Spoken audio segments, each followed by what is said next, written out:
World top 100% scholarship తో admission పొందాలి అనుకున్నా India's top competitive exams IIT NEET IAS design law group 1 government jobs etcetera guidance కావాలి అన్నా India and world top universities లో medicine law finance join అవ్వాలన్నా students and parents కి career counselling కావాలన్నా మీ కెరియర్ డెసిషన్ డబుల్ చెక్ చేసుకోవాలి అనుకున్నా 25 years experience doctor Satish IRSC గారిని సంప్రదించండి. సార్ అది ఇన్ జనరల్‌గా మేము పుస్తకాల ముందు 10 గంటలు, ఎన్ని గంటలు కూర్చున్నా మాకు చదువు మాత్రం ఓన్లీ 1 ఆర్ 2 అవర్‌కి సంబంధించిందే వస్తుంది. ఫోకస్ ఎక్కువగా ఉండట్లేదు. అంటే ఎలా ఇంప్రూవ్ చేసుకోవడం బెటర్ అంటారు? అంటే ఫస్ట్ ఫోకస్గా చదవాలని అనుకోవడం ఫస్ట్ స్టెప్. హ్మ్. అంతే కదా, మనం పని చేసినప్పుడు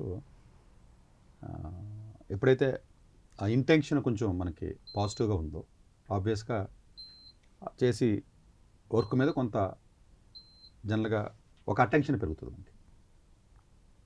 అంటే ఫోకస్ ఇన్ ద సెన్స్ అటెన్షన్గా ఉండాలి. అంటే మనం ఏ పని చేస్తున్నాం ఆ పని మీద మనకి అవేర్నెస్ అంటాం మనం. ఎగ్జామ్ ముందు రోజున చదివినప్పుడు ఒక 2 days 1 day ముందు చదివినప్పుడు తెలియకుండానే అటెన్షన్ ఎక్కువ ఉంటుంది. అటెన్షన్తో పాటు సీరియస్నెస్ ఉంటుంది, సీరియస్నెస్తో పాటు ప్రెజర్ ఉంటుంది. అందు గురించి జనరల్గా ఎక్కువగా మనకి రిసీవింగ్ ఎబిలిటీ ఎక్కువ ఉంటుంది ఆ టైంలో. అదే పని ఒక 10 రోజుల ముందు చేస్తే డెఫినెట్గా మనకి అంత రిసీవింగ్ ఎబిలిటీ రాదు మనకి. రీజన్ ఏంటంటే మనం చేసి ఆ పర్టికులర్ వర్క్ మీద మనకి సీరియస్నెస్ లేకపోవడం ఒకటి, కావాలని బలంగా అనుకోకపోవడం, టార్గెట్ని అంటే స్మాల్ టార్గెట్స్ ఏవైతే ఉంటాయో ఏదో ఈ చాప్టర్ అవ్వాలి లేకపోతే ఆ చాప్టర్ అవ్వాలని అది అవ్వాలని బలంగా అనుకుని ఆ షెడ్యూల్ని మనం కంప్లీట్ చేద్దామన్న ఆ ఇదే ఏదైతే ఉంటుందో ఇంటర్నల్గా మనకి అది లేకపోవడం. అది ఎప్పుడైతే వచ్చిందో నెమ్మదిగా తెలియకుండానే ఆ పర్టికులర్గా మనకి ఆ సీరియస్నెస్ పెరుగుద్ది.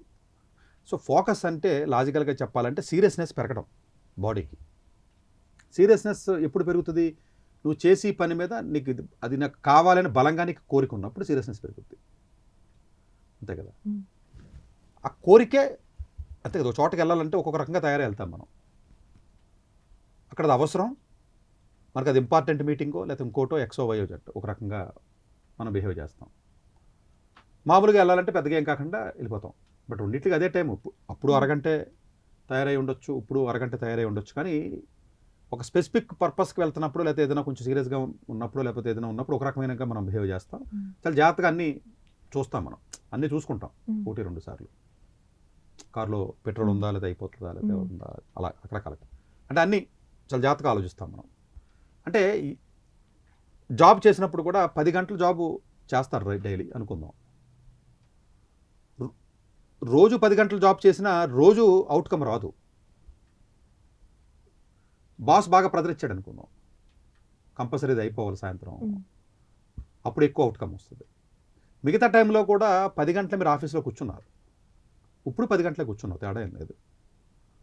అప్పుడు ఏమి టైం వేస్ట్ చేయలేదు, ఇప్పుడు టైం వేస్ట్ చేయలేదు, రెండు ఒకటే. బట్ ఇక్కడ అవుట్కమ్ ఎక్కువ ఉంది. రీజన్ ఏంటంటే కొంత ప్రెజరో కొంత సీరియస్నెస్ యాడ్ అయింది. అందువల్ల ఏంటంటే ఇక్కడ అర్థం చేసుకోవాల్సింది ఏంటంటే ఫోకస్ మీకు రావాలి అంటే నీకు బలమైన కోరిక, టార్గెట్ ఏదైనా స్మాల్ టార్గెట్ ఉంటే అచీవ్ అవ్వడం కానీ సీరియస్నెస్ కానీ ఏవే ఎలిమెంట్స్ అయితే ఎప్పుడైతే మీకు మైండ్లో లేవో పోతుంది. అంటే నీకు కోరిక ఉంటుంది చాలామందికి, కోరిక తగ్గట్టుగా ఆ సీరియస్నెస్ రాదు అనమాట బాడీకి. ఎప్పుడైతే సీరియస్నెస్ నీకు రాలేదో నువ్వు ఎంతసేపు కూర్చున్నా కూడా నీకు అది లోపలికి వెళ్ళదు.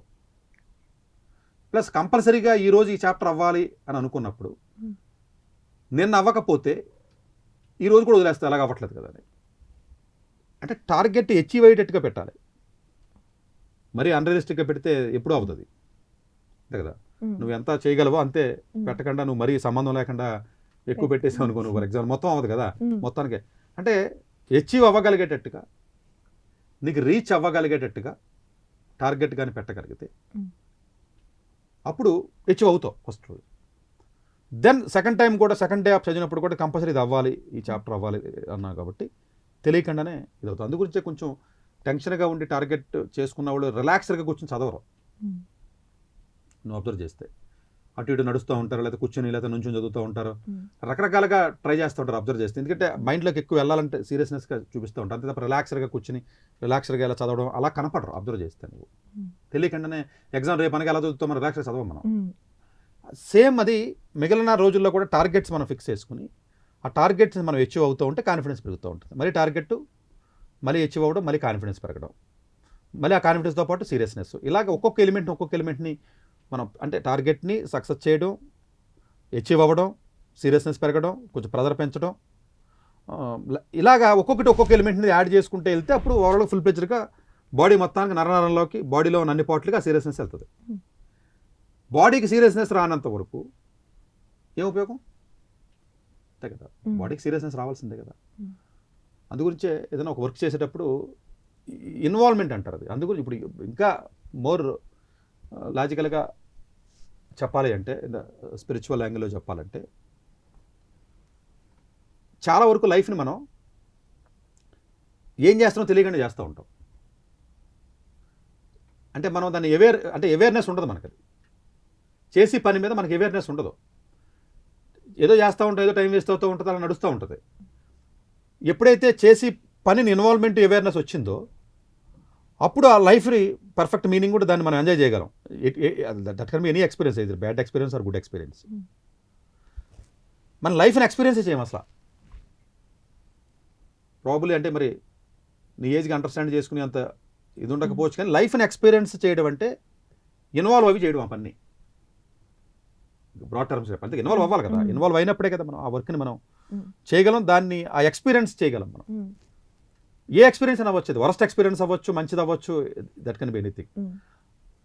మనం అసలు ఇన్వాల్వ్మెంటే సరిగ్గా లేకుండా, అవేర్నెస్ లేకుండా, అంటే ఏం చేస్తున్నామో సరైన తెలియకుండా మనం ఒక మోస పద్ధతిలో లేకపోతే ఒక వేరే పద్ధతిలో మనం ఎప్పుడైతే మన వర్క్ మనం చేస్తున్నామో, చాలామందికి అందు గురించే కదా లైఫ్ అంటే మీనింగ్ తెలియకుండా చచ్చిపోతారు.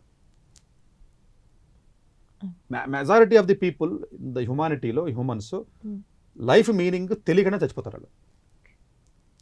మేబీ కొంత స్పిరిచువల్ అవేర్నెస్ ఉన్న వాళ్ళకి అర్థమవుతుంది ఈ స్టేట్మెంట్, బట్ ఇన్ జనరల్గా జరుగుతుంది. అంటే ఎప్పుడైతే నీకు ఇన్వాల్వ్మెంట్ అవేర్నెస్ వచ్చిందో, సబ్జెక్ట్ చదివినప్పుడు ఎంత డెప్త్ నీకు అండర్స్టాండ్ అవుతుందో, ఎంత ఫోకస్ వచ్చి ఎంత కంటెంట్ నీకు లోపలికి వెళ్తుందో, లైఫ్ కూడా సేమ్ లాజిక్ అప్లై చేయాలి. నువ్వు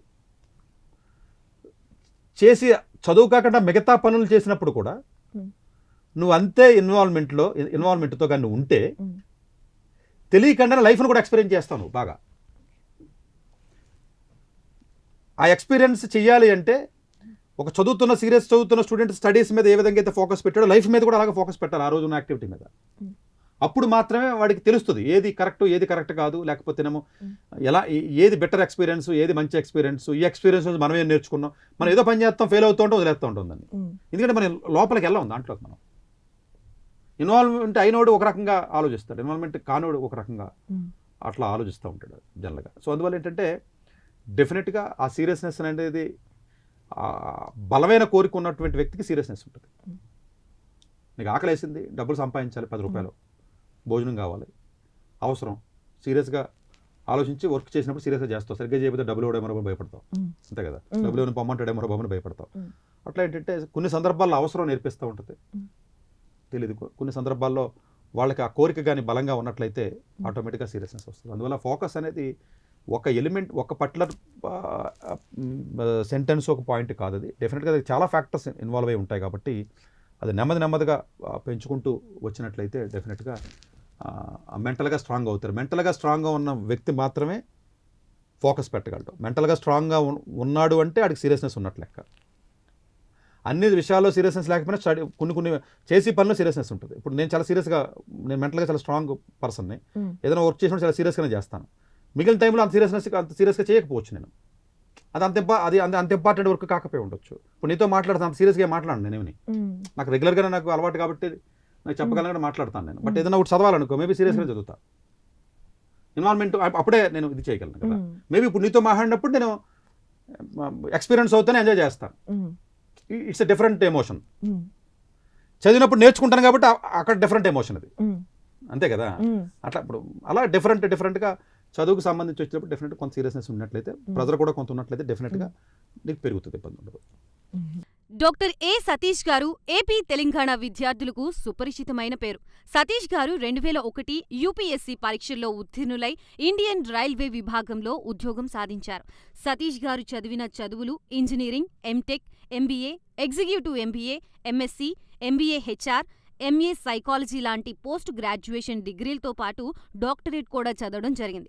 డాక్టర్ సతీష్ గారు నిరంతర విద్యార్థి. అలాగే సతీష్ గారు పలు ప్రతిష్టాత్మక కాంపిటేటివ్ పరీక్షల్లో యూపీఎస్సీ నిర్వహించే సివిల్ సర్వీసెస్ పరీక్షల్లో 159వ ర్యాంక్, అలాగే ఇంజనీరింగ్ సర్వీస్లో 24వ ర్యాంక్, గేట్ ఎగ్జామ్లో 4వ ర్యాంక్, క్యాట్ ఎగ్జామ్లో 99.8%, జీమాట్ ఎగ్జామ్లో 760 స్కోర్, ఇలా పలు కాంపిటేటివ్ ఎగ్జామ్స్లో మొదటి ప్రయత్నంలోనే ఎన్నో ర్యాంకులు సాధించారు. ఇన్ని క్వాలిఫికేషన్స్, డిఫరెంట్ కాంపిటేటివ్ పరీక్షల్లో ర్యాంకులు సాధించిన వ్యక్తులు మన ఇండియాలో చాలా అరుదని చెప్పాలి. ఇలాంటి అకాడమిక్ల పరంగా, కాంపిటేటివ్ల పరంగా ఇన్ని ర్యాంకులు సాధించడంతో పాటుగా గవర్నమెంట్ ఉద్యోగం చేస్తూ పలు అవార్డులు తీసుకున్నారు. సతీష్ గారికి జనరల్ మేనేజర్ అవార్డు జోనల్ లెవెల్లో, ఆల్ ఇండియా లెవెల్లో నేషనల్ లైఫ్ టైమ్ అచీవ్మెంట్ గుర్తింపులు దక్కాయి. అప్రిసియేషన్ ఆఫ్ ప్రెసిడెంట్ ఇండియా నుంచి గానీ lifetime Sevashri award from Andhra Pradesh మంత్రుల నుంచి అందుకున్నారు. వీటితో పాటు పలు రకాల అవార్డులు అందుకున్నారు.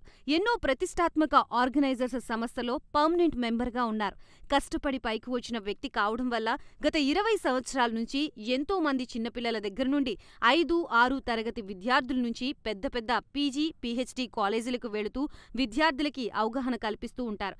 ప్రతి విషయంపైన డాక్టర్ సతీష్ గారు స్పష్టమైన అవగాహన కలిగి ఉన్నారు. డాక్టర్ సతీష్ బలంగా నమ్మే సూత్రం ఏంటంటే అవేర్నెస్ ఈజ్ ఎవ్రీథింగ్. మనిషికి అవేర్నెస్ ఉంటే ఏదైనా సాధించగలరు. ఒక్క మోటివేషన్తోనే కాదు, ఏది చెయ్యాలి, ఏది చేయకూడదు, ఎలాంటి డెసిషన్ తీసుకోవాలనే విషయాలపై, ముఖ్యమైన విషయాలపై అవగాహన కల్పిస్తూ ఉంటారు. అలాగే గవర్నమెంట్, ప్రైవేట్ జాబ్లే కాకుండా ప్రపంచ దేశాల్లోని జాబ్స్పై కూడా అవగాహన కల్పిస్తూ ఉంటారు. ఉద్యోగాలతో పాటు పెద్ద చదువులైన ఐఐటి వంటి వాటిపై సెషన్స్ నిర్వహిస్తూ ఉంటారు. ఇప్పటి వరకు 3 లక్షల సెమినార్లు ₹1 తీసుకోకుండా ఉచితంగా నిర్వహించారు. ఇందులో భాగంగా మన ప్రైమ్ 9 ద్వారా విద్యార్థులకి మోటివేషన్ ఇవ్వడానికి మీ ముందుకొస్తున్నారు డాక్టర్ సతీష్ గారు. వరల్డ్ టాప్ 100% స్కాలర్షిప్ తో అడ్మిషన్ పొందాలి అనుకున్న India top competitive exams IIT, NEET, IAS, design, law, group 1 government jobs etcetera guidance కావాలి అన్నా, India and world top universities లో మెడిసిన్, లా, ఫైనాన్స్ జాయిన్ అవ్వాలన్నా, స్టూడెంట్స్ అండ్ పేరెంట్స్ కి career counselling కావాలన్నా, మీ కెరియర్ డెసిషన్ డబుల్ చెక్ చేసుకోవాలి అనుకున్న 25 years experience doctor Satish IRSC గారిని సంప్రదించండి.